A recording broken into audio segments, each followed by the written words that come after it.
Hola, hoy os traigo el vídeo de las últimas lecturas que hice a lo largo del mes de septiembre y bueno, voy a empezar por una lectura que hice en agosto porque no sé por qué se me pasó, soy un poco desastre y debí leer como el último día del mes o una cosa así y se me traspapeló en el últimas lecturas. El libro en cuestión se llama De Fukushima a Corfú y es un relato corto de Carmen Domingo.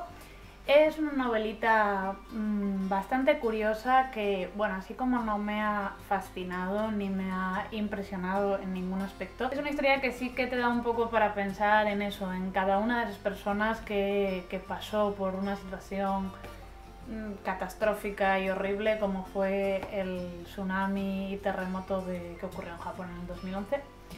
Y bueno, ya digo, no es un libro espectacular, no es un relato que me haya marcado, pero es una historia bonita y bueno, con un poco de esperanza a pesar del drama que está narrando. Y ahora sí vamos a empezar con las lecturas que hice este mes y casi todas las he leído en el ebook, o sea que bueno, os voy a poner imágenes por ahí. Bueno, empezamos por Kokoro, que bueno, en realidad lo saqué de la Biblia. Esta es una lectura que hicimos para el Club Pickwick el mes de septiembre y es una lectura que la verdad que estoy muy contenta de que saliera porque este mes lo que hicimos las fundadoras fue proponer cada una de nosotras un clásico un poco distinto de lo que solemos seleccionar, que suelen ser clásicos británicos o americanos, y cada una seleccionó pues o clásicos un poco más recónditos o clásicos contemporáneos un poco distintos. El caso de Kokoro fue el que yo elegí y fue el que salió en la votación, tuvo mayoría de votos y es una lectura que me ha gustado muchísimo, de verdad que es un libro muy original, muy distinto a lo que estoy acostumbrada a leer y eso que, bueno, he leído bastante literatura japonesa, entre comillas bastante, bueno, he leído algo de literatura japonesa, pero es un libro totalmente distinto, evoca mucho a los sentimientos del lector, a que intente ponerse en el lugar de los personajes y va mucho más allá de acciones o situaciones. Está narrado para que sientas con los personajes y al menos a mí me ha pasado totalmente. Yo me he metido en la piel sobre todo de Sensei, que es uno de los protagonistas. Y bueno, la historia trata sobre todo de dos personajes, uno es Sensei y otro es el protagonista, que nos lo está contando todo en primera persona, no conocemos sus nombres, o sea que bueno, es un poco así y tal. Y bueno, el libro está dividido en tres partes súper diferenciadas. A mí la parte que más me ha gustado fue la tercera, pero tengo que decir que disfruté las tres, aunque al principio se me hizo algo lento, reconozco que fui despacito al principio, pero la segunda me enganchó muchísimo y ya la tercera no podía parar de leer. Estás todo el libro como intentando desentrañar todo ese misterio que es el personaje de Sensei, que es un personaje súper enigmático, un poco en contra de toda la sociedad japonesa, ¿no? Es un personaje que es muy culto, sí, pero vive muy para sí mismo, parece muy egoísta, está todo el día en casa sin hacer nada, leyendo, no trabaja, no se relaciona con la gente, es un poco asocial en ese sentido. Y desde el principio nuestro protagonista, que es un joven estudiante, se siente como muy atraído por esa manera de ser tan diferente y para él realmente tan interesante. Y bueno, yo creo que nos pasa a todos, o al menos a la mayoría de las personas nos sentimos atraídos por ese personaje, no porque sea espectacular ni porque te guste, porque tampoco es que te guste, a mí no es un personaje que me haya gustado especialmente, pero hay algo que te atrae. Yo por lo menos hasta el final, hasta que conocí toda su historia, todo su pasado, no podía dejar de leer y bueno, me ha sorprendido muy positivamente que hay mucha gente que le ha gustado el libro, porque reconozco que es un libro difícil, o al menos a mí me parece un libro un poco difícil por eso, porque no pasan cosas, porque es muy de meterte en la historia y eso pues te puede pasar o puede no pasarte y ya está, y eso depende ya de cada persona y de la situación que esté viviendo. Pero bueno, en general ha gustado mucho y algo que me hace muchísima ilusión es que para mucha gente ha sido su primer libro de literatura japonesa y les ha gustado y eso es un subidón porque seguro que les dan más oportunidades. Y bueno, es un libro que me ha gustado muchísimo, que recomiendo un montón, incluso si no habéis leído literatura japonesa, aunque sí que es cierto que hay que tomárselo con calma, es muy pausado, es muy de introspectivo, muy sutil, de personajes encerrados en sí mismo, pero bueno, a mí me ha dado muchísimo para meditar sobre el propio ser humano, sobre el alma humana, y yo me he puesto en la situación de Sensei y me da la impresión de que yo hubiera hecho exactamente lo mismo, o sea que, en fin. Después de algo como Kokoro, tan intenso emocionalmente, necesitaba algo totalmente ligero y absurdo para pasar el rato y me puse a leer Agatha Racing y La Quiche Asesina, creo que se llama, La Quiche Letal. Bueno, Es un libro que tenía ganas de leer principalmente porque mi madre es muy fan. Se leyó los 3 libros que hay publicados en español, aunque en inglés hay como tropecientos, no sé si son 13 o algo así, y le encantaban. Yo me acuerdo que cuando lo estaba leyendo le daban ataques de risa y era como, yo tengo que leer ese libro aunque sea para reírme un poco como ella. Y bueno, tengo que decir que no me he reído tanto como mi madre, pero sí que me ha gustado, me lo he pasado bien. Es misterio, que así como es su género preferido, a mí no me gusta mucho. De hecho, como no tengo ningún tipo de curiosidad en la vida, me da igual siempre quién sea el asesino, y por eso este tipo de libros son los que más me gustan de misterio, en el que los personajes son muy importantes. En realidad el libro tiene mucho de costumbrismo y eso me gusta. Me mete muchísimo en el ambiente del pueblecito inglés donde sucede el asesinato. Y bueno, la protagonista es esta Agatha Racing, que es una mujer así como muy diva que vive en Londres de 50 y tantos años. Y su sueño es irse a vivir a un pueblecillo inglés típico con su casita y llevar esa vida campestre maravillosa sin darse cuenta de que ella es una típica londinense que no encaja mucho al principio con ese ambiente. Y bueno, lo que más me ha gustado ha sido eso, verla integrarse en el pueblo, ver todas las liadas que monta. No es un libro que me haya marcado ni nada por el estilo, pero me lo he pasado bien. Ha estado, pues eso, si busquéis una lectura así divertida, entretenida, ligera, está muy bien. Y uno de los peores libros que he leído este año, y lo siento mucho, la verdad, lo siento porque es un libro que seleccionamos para una lectura conjunta de la que la relector, que somos Carol, Elena y yo. La primera vez que nos juntamos para hacer una lectura conjunta fue con Rebelión en la Granja, que fue todo un éxito, nos gustó muchísimo. Y ahora un tiempo después nos hemos reunido de nuevo para este libro que es El libro de los hechizos. Y bueno, creo que las impresiones son un poco dispares. Creo que a Elena no le disgustó del todo, nos estuvo comentando que, bueno, ella es un tema que le gusta muchísimo y sobre todo la parte del pasado que nos mete, porque este libro va un poco de toda la caza de brujas en Salem y ese tema le gusta muchísimo, entonces eso lo disfruto bastante. Carol creo que le gustó un poquito y yo, pues que soy bastante extrema, no me gustó nada, la verdad, no puedo engañaros. A mí es un libro que desde el principio, bueno, yo noté que estaba mal escrito. Bueno, no mal escrito, pero no bien escrito. ¿Sabéis cuando estáis leyendo un libro y es como que ves a la persona que lo está escribiendo? No eres capaz de meterte en la historia. Pues a mí me pasaba eso. Yo estaba viendo esa mujer esforzándose por describir cada uno de los detalles absurdos que no tenían ninguna importancia. Esos personajes tan manidos, tan típicos. Y bueno, la historia está contada en 2 tiempos. Una es el presente, la protagonista Connie, que es una estudiosa precisamente de esa época, la época colonial americana, pues empieza a investigar sobre los juicios de Salem y en particular sobre una mujer. Y esa es una de las tramas, y la otra trama pues nos mete en la historia de esa mujer y su familia y cómo pues se vio abocada a morir realmente en la hoguera, porque todos lo sabemos desde el principio.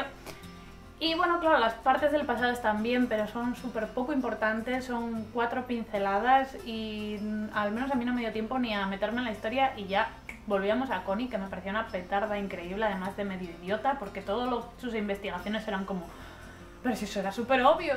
Y luego hay ahí una trama romántica, amorosa, súper patética, que me pareció horrible y qué sé yo, pues no sé.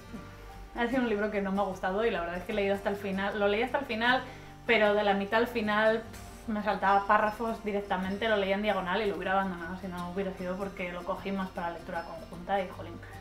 Pero no ha sido un libro que he disfrutado mucho. Teníamos unas expectativas súper altas en esta historia y bueno, yo creo que nos ha decepcionado bastante a las 3. Por último, por fin he terminado Circo Máximo, el segundo libro de la trilogía de Trajano. Tengo una reseña de este y de Kokoro en el blog que os voy a dejar por si estáis interesados.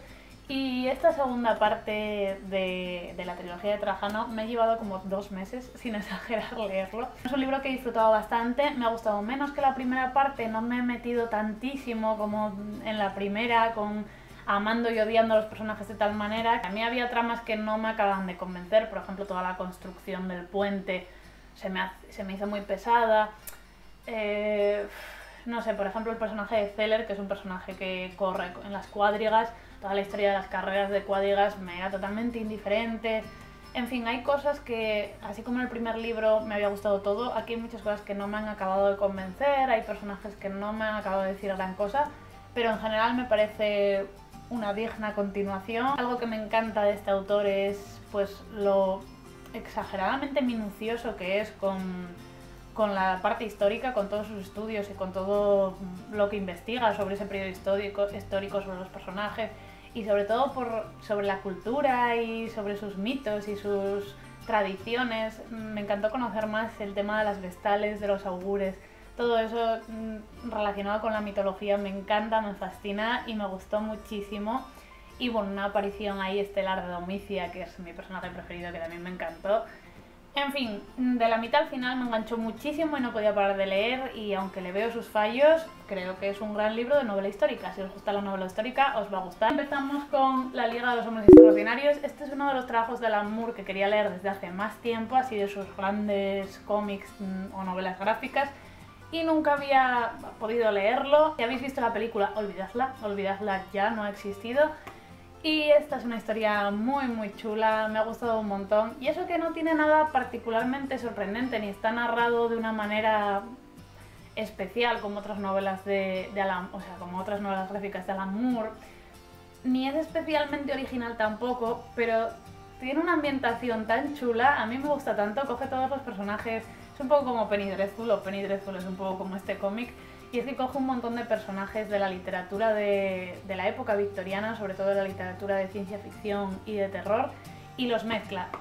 Realmente lo que hace es, el gobierno británico los contrata para que sean una especie de espías y acaben con todo tipo de situaciones con las que no pueden lidiar.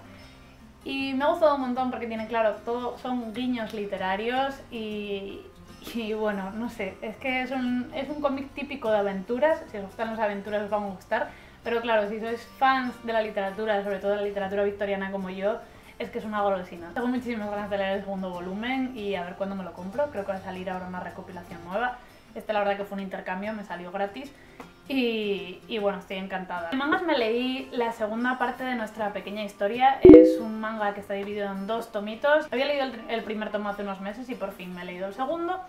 Y bueno, el segundo me ha gustado un poquito menos que el primero porque ha tirado un poco más hacia el romance, que lo que más me ha gustado del primero es que era más costumbrista, simplemente es la vida de esta niña que de 14 años creo recordar, que se va a vivir a Tokio y es la típica niña como campestre y no sé, está un poco desubicada en Tokio, ¿no?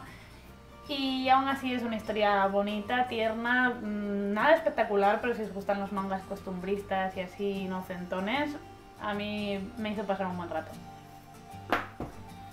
También continúo con Flores Azules, que es un manga que voy leyendo muy poquito a poco, pero sigo disfrutando. No tengo mucho más que decir, sigue pareciéndome una buena historia, pero empiezo a hacerme grandes líos con los personajes. No sé si a alguien que lo esté leyendo le pasa como a mí. Estoy pensándome si dejarlo, comprarlos todos poquito a poco y leérmelo del tirón, porque es que empiezo a liarme bastante.